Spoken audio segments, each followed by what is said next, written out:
Hello everyone, today I want to show you how to easily load your own combinations and programs into the Korg Kronos. Unfortunately, it's not that straightforward with Korg and you have to use a few tricks, but we'll manage it. To do this, we switch to disk mode, where my test PCG file is located. I'm going to open it now. Here you can see the different set lists, programs and combinations, and so on, all listed here. Since we want to load a combination, I'll start with the combination. Into this folder. For that, you need to know which bank the combination is in. In my case, it's in the UA bank. Okay, it's not in the UA bank, but in the UG bank.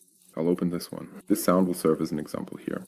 Without you, I won't fall asleep tonight. Now you can simply click on load.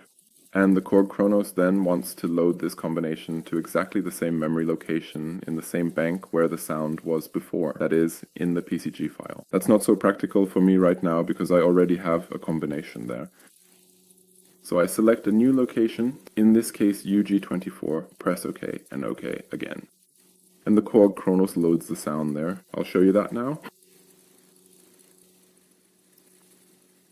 Now I have successfully loaded the combination, but I need to check it.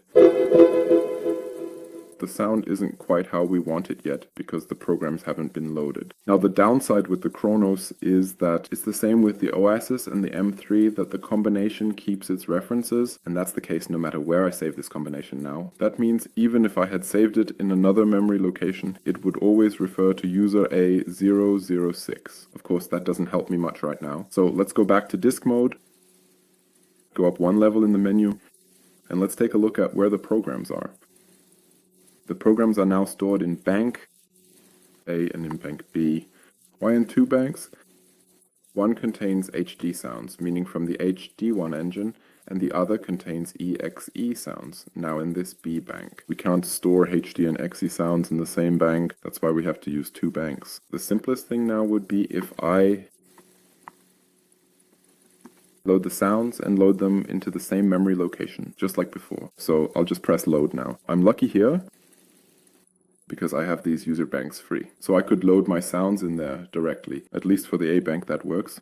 Let's see if it works for the B bank as well. For the B bank it wouldn't work right now. So let's do the following. We'll go back into the user bank in. First, go to the multiple select option. Then carefully select all of these available sounds and finally press the load button. Now let's see if that worked.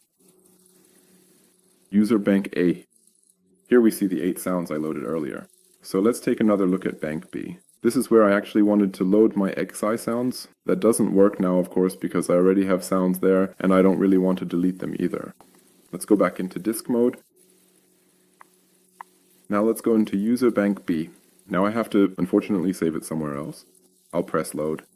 Let's see where I still have space. If there's still something free in the bank, well, that doesn't look particularly good really anywhere at all right now, at this particular juncture indeed.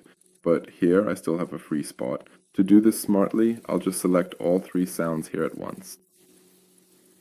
I just saw that there's still a bit of space in bank A.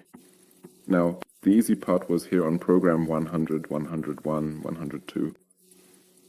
My 3 sounds. So now the downside is that the chalklator is that Korg still keeps these references as before, meaning it hasn't assigned them to the new storage location. That's why you now have to know which sounds I copied to which location. For that, I took a picture of the performance beforehand, so I can check it now. Alternatively to the photo, of course, you can also just look in the list, check in disk mode, see which program slot these sounds are in, and then compare that with the combination you've already loaded, and then select them accordingly. Or check where you copied each one to. Timbre 1, Herky voice is correct. Timbre 2, attacking something is also correct. Timbre 3 should actually be breathing, but right now we have the dynamic FM piano there.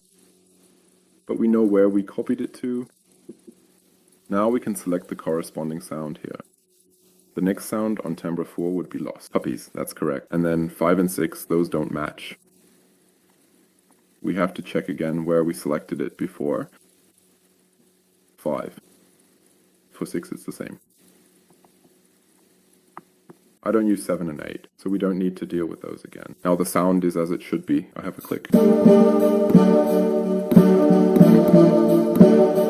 Of course, I could have done the same thing with the sounds in Bank A, but there it just happens to fit. Unfortunately, it's very time consuming. There's also a way to do this using software on a PC. I'll show you that another time. It's much more convenient and easier to handle, and I can really only recommend it to you.